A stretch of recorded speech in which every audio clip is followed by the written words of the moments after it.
Hello guys, tayo ngayon ay magluluto ng isang napakasarap na chicken Turkish recipe. So, first natin na gagawin ay ipiprito natin yung ating chicken. So, ito pala siya ay drumstick and then tinanggalan ko ng mga buto.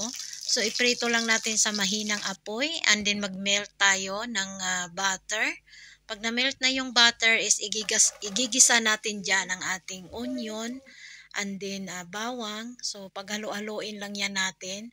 And then pag nagisa na yan is lagyan natin ng konting flour and then hahalo-haloin natin.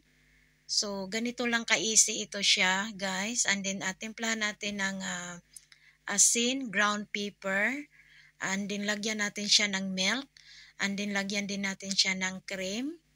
And then, ayan, paghalo-haloin lang natin. So, kailangan lang mahina ang ating apoy. Ayan, lagyan natin siya ng curry powder, rosemary powder, at saka sweet paprika. So, paghalo-haloin lang natin and then antayin natin na kumulo. So, kailangan lang na hindi malakas yung ating apoy para hindi masunog yung ating sauce. So, pag kumulo na yan siya, ilalagay na natin ang ating piniritong manok. And then, hayaan din natin siya na kumulo dyan. So, mahinang apoy pa din. So, ganito lang to siya ka-easy, guys. And then, pag bago natin siya hanguin, is lagyan natin siya ng parsley.